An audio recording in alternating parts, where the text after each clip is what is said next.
Lâm Canh Tân sáng sớm đã thảo luận với cư dân mạng. Chủ đề đứng đầu top 3 tìm kiếm, tràn ngập tiếng cười khi thảo luận về lý do đạo diễn chọn Lâm Canh Tân đóng vai Fang Siêu-en. Phải kể đến khả năng ứng phó của anh khiến cư dân mạng không thể so sánh được và gây ra những tràng cười sảng khoái. Chuyện Hoa Hồng, do Lưu Diệc Phi đóng chính vẫn được yêu thích cho đến ngày nay. Vai nữ chính Hoàng Nhất Mai của cô đã nhận được sự ủng hộ nhiệt tình của khán giả. Những tập gần đây của bộ phim đã khiến người xem lo lắng về số phận của Rose. Dù đã kết hôn với Fang Siêu-en nhưng cuộc sống của cô không hề hạnh phúc như cô tưởng tượng, ngược lại còn sa sút đáng kể, thậm chí môi trường sống cũng không còn tốt như trước. Họa Hy Mây vấp phải đủ mọi lời chỉ trích từ mẹ chồng, thậm chí ngay cả chồng cô Fang Siêu-en cũng đối xử bất công với cô. Điều này đã gây ra sự phẫn nộ mạnh mẽ trong người xem. Những người đã đổ xô vào các nền tảng xã hội của Lâm Canh Tân để cố gắng bày tỏ sự bất mãn của họ, nhưng dường như không thể lay chuyển được anh ta dù chỉ một chút. Điều đáng ngạc nhiên là Lâm Canh Tân đã đứng dậy chiến đấu vào lúc 5 giờ sáng và bắt đầu trao đổi bằng lời nói với cư dân mạng. Mặc dù các cuộc tấn công của cư dân mạng rất dữ dội nhưng họ có vẻ hơi yếu đuối và chỉ có thể bỏ chạy. Tại sao khán giả lại tức giận như vậy? Hãy nhìn lại cách Fang Siêu-en đối xử với Rose trong vở kịch. Ngay cả bản thân Lâm Canh Tân cũng khó nhận ra sự thay đổi tính cách của anh ấy trước khi kết hôn và sau khi kết hôn. Và anh ấy rất giỏi che giấu bản thân. Nhân vật Fang Siêu-en không có xuất thân nổi bật. Anh xuất thân từ một gia đình đơn thân. Anh học tập chăm chỉ và vào Đại học Fudan với tư cách là một sinh viên tốt nghiệp. Tuy bề ngoài có vẻ xuất sắc, nhưng những khó khăn trong quá khứ của gia đình đã khiến trong lòng anh tràn ngập mặc cảm sâu sắc khó thoát khỏi. Trong khuôn viên trường đại học, Fang Siêu-en gặp Hwang Yi-mei và sự ngưỡng mộ sâu sắc của anh dành cho cô ngay lập tức bùng cháy trong lòng anh. Tuy nhiên, Hwang Yi-mei lại đắm chìm trong nỗi đau do sự kết thúc của mối tình đầu chuông Go Đông và không còn kỳ vọng gì vào những mối quan hệ mới. Fang Siêu-en thầm yêu Hwang Yi-mei và anh theo đuổi cô một cách trìu mến mà không biết bằng cách nào. Những ngày trước khi kết hôn, anh luôn thể hiện sự chu đáo và năng lực của mình, coi Hwang Yi-mei như báu vật. Để đến gần cô hơn, anh kiên quyết từ bỏ công việc gia sư ổn định và bắt đầu làm việc bán thời gian trong một quán bia ồn ào. Bất cứ khi nào Hwang Yi-mei gặp rào cản ngôn ngữ, anh luôn bước tới để giải quyết nỗi bối rối. Đối mặt với sự quấy rối mà Hwang Yi-mei phải nhận, anh không hề nao núng dù bị thương. Hwang Yi-mei nhận nuôi một con mèo hoang, Fang Siêu-en thậm chí còn thuê một nơi ở hẻo lánh chỉ để chăm sóc cuộc sống nhỏ bé này. Khi Hwang Yi-mei cũng phải đối mặt với vấn đề thuê nhà, anh đã không ngần ngại gánh một nửa số tiền thuê nhà. Để xóa bỏ sự hiểu lầm trong lòng Hwang Yi-mei, Fang Siêu-en đã cùng cô đi mua sắm, giúp cô nấu nướng và rửa bát, như thể mọi nỗ lực đều được coi là đương nhiên.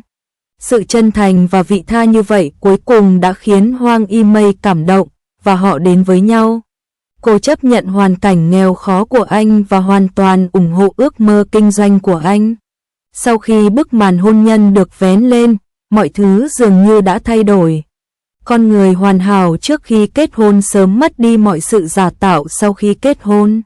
Đối mặt với sự xuất sắc của người tình cũ của Hwang Yi-mei là Chung Go-dong, mặc cảm tự ti của Fang Siêu-en dần chuyển thành ham muốn kiểm soát mạnh mẽ, cố gắng kiểm soát cuộc sống của cô. Hwang Yi-mei là một người phụ nữ đầy tham vọng, cô ấy độc lập và xuất sắc và không cần phải dựa dẫm vào người khác. Tuy nhiên, Fang Siêu-en đã bỏ việc mà không có sự hỗ trợ của cô, cố gắng thỏa mãn sự bất an của anh bằng cách này. Anh ta có những hạn chế nghiêm ngặt về cách ăn mặc của Hwang Yi-mei. Khi cô chán nản, cô chỉ mua một bó hoa và về nhà, nhưng ngay lập tức cô đã bị tra hỏi và chỉ trích. Ý định của anh ta dường như là giam cầm vĩnh viễn Hwang Yi-mei trong không gian nhỏ bé của gia đình. Ham muốn kiểm soát của chồng quá mạnh mẽ, mẹ chồng lại rất kén chọn trong việc chi tiêu của cô, thậm chí một bó hoa còn bị chê là lãng phí. Hwang Yi-mei mong muốn mở rộng sự nghiệp, nhưng Fang Siêu-en kiên quyết phản đối điều đó. Sự phát triển tự do của cô dường như đã trở thành một niềm hy vọng xa xỉ. Điều đáng phẫn nộ hơn nữa là trong khoảnh khắc đau đớn khi Hoàng Y Mây sinh nở, mẹ chồng cô vẫn nhất quyết tuân theo quan niệm truyền thống và kiên quyết phản đối việc sử dụng phương pháp sinh nở không đau, trong khi Phang Siêu-en lại mù quáng đồng ý. Hành vi của hai mẹ con này khiến anh cả Hoang Chân Hoa cảm thấy vô cùng bất lực. Sau khi kết hôn, Phang Siêu-en lộ diện mạo hoàn toàn khác, khiến mọi người trên mạng phẫn nộ. Họ lao vào khu vực bình luận của Lâm Canh Tơ để bày tỏ sự bất mãn. Tuy nhiên, Lâm Canh Tơ không hề nao núng trước những đòn tấn công này. Các đòn phản công của anh rất sắc bén và mạnh mẽ, thể hiện hiệu quả chiến đấu mạnh mẽ của anh. Một số cư dân mạng nhận thức rõ về chiến lược đáp trả của Lim Kang Sin, mặc dù nhận xét của họ rất sắc bén nhưng cũng có vẻ hơi yếu đuối, và đặc biệt nhấn mạnh rằng họ nhắm vào Phang Siêu-en chứ không phải chính Lim Kang Sin. Trên thực tế, Lâm Canh Tơ sẽ tham gia vào trận chiến trực tuyến này vào lúc 5 giờ sáng, đáp lại cư dân mạng bằng một biểu tượng cảm xúc âm dương độc đáo, khiến mọi người dở khóc dở cười. Một số cư dân mạng cố tình sử dụng những bức ảnh khiêu khích để bình luận. Phang Siêu-en, bạn nghĩ gì về việc làm móng của tôi? Lâm Canh Tân trả lời một cách khéo léo, tôi đoán bạn phải rất giỏi trong việc bắt người bằng móng tay của mình. Tương tác đầy thú vị, Lâm Canh Tơ đã gây ra một cơn bão thảo luận sôi nổi. Mặc dù anh ấy rất xúc động, nhưng dường như không ai có thể thực sự lay chuyển được lời hùng biện của anh ấy. Từ sáng sớm, cuộc trao đổi bằng lời nói giữa anh và cư dân mạng vẫn tiếp tục cho đến rạng sáng. Giờ đây, cư dân mạng thận trọng khi vào khu vực bình luận Douyin của anh vì sợ xúc phạm đến thần hận này. Trận mắng mỏ của Lâm Canh Tơ nhanh chóng trở thành danh sách chủ đề nóng, chiếm 3 vị trí dẫn đầu. Anh rất xứng đáng với danh hiệu ông hoàng đối đầu giải trí trong nước. Cư dân mạng lần lượt kéo đến với những lời nhận xét thô lỗ, nhưng họ lại rời đi với một chút bất lực và một nụ cười. Xem qua các bình luận trên các nền tảng khác, có rất nhiều lời bắt chước, chế giễu dí dỏm và sắc sảo. Chẳng hạn, một cư dân mạng đã để lại lời nhắn từ góc nhìn của Lim Kang Sin. Tôi không dám chợp mắt vì sợ họ sẽ nói rằng tôi là một kẻ hèn nhát. Một số cư dân mạng đã so sánh Lâm Canh Tơ và Hoắc Kiến Hoa, chỉ ra rằng khi đối mặt với những lời chỉ trích, Hoắc Kiến Hoa chọn cách tránh đánh nhau, trong khi Lâm Canh Tơ ngống như một chiến binh, chủ động chiến đấu, thậm chí còn nói đùa, dù có thì cũng phải đánh trả. Bạn thức khuya và không bao giờ tỏ ra yếu đuối. Danh tiếng vua chiến đấu của Lâm Canh Tơ không phải là không có cơ sở. Khi đối mặt với những bình luận ác ý trên mạng xã hội, anh luôn đáp trả không thương tiếc. Lời nói của anh đi thẳng vào cốt lõi của vấn đề, thật ấn tượng. Mỗi câu văn trong hồ sơ trận chiến của anh được cư dân mạng biên soạn đều có thể gọi là tác phẩm nghệ thuật bằng ngôn ngữ Internet. Sự việc này một lần nữa chứng tỏ trí tuệ chiến đấu của Lim Kang Sin. Dù liên tục cãi vã nhưng khu vực bình luận của anh luôn tràn ngập tiếng cười, khiến mọi người bật cười và cảm nhận được sức hút độc đáo của anh. Là một luồng gió mới trong ngành giải trí, cách tương tác với cư dân mạng của Lâm Canh Tơ vừa chân thực vừa thực tế. Thái độ của cư dân mạng đối với anh nhiều hơn là giễu cợt và yêu mến, không phải thực sự thù địch mà chỉ tìm kiếm sự giải trí và cộng hưởng.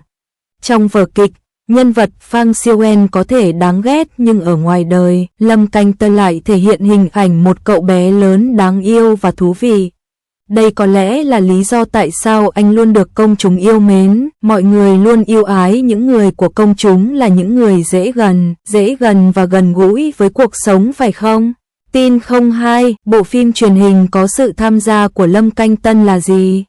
Lâm Canh Tân, viên ngọc sáng, sinh ra vào những năm 1980 đến từ Thẩm Dương, Liêu Ninh, với khả năng diễn xuất xuất sắc và khuôn mặt điển trai, giống như một ảo thuật gia, dễ dàng chiếm được cảm tình của vô số khán giả. Sự nghiệp diễn xuất của anh ấy giống như một bản anh hùng ca tráng lệ, và mỗi bộ phim truyền hình anh tham gia đều giống như một ngôi sao sáng trên bầu trời đêm, tỏa ra ánh sáng bắt mắt. Diễn xuất của anh giống như một vũ công xuất sắc, nhảy múa duyên dáng trên màn ảnh, diễn giải cảm xúc, giận dữ, buồn vui của nhân vật một cách sống động. Đôi mắt anh sâu thẳm như ao, lúc dịu dàng như nước, lúc lại sắc bén như kiếm, khiến người ta say đắm trong ánh mắt. Nụ cười ấm áp như mặt trời của anh, soi sáng trái tim mỗi khán giả. Mỗi nhân vật của anh như một câu chuyện độc lập, khiến người ta cảm nhận được những thăng trầm của cuộc sống qua diễn xuất của anh. Sự nghiệp diễn xuất của anh giống như một vở kịch không bao giờ kết thúc, trong đó mọi người có thể trân trọng những khía cạnh khác nhau của cuộc sống.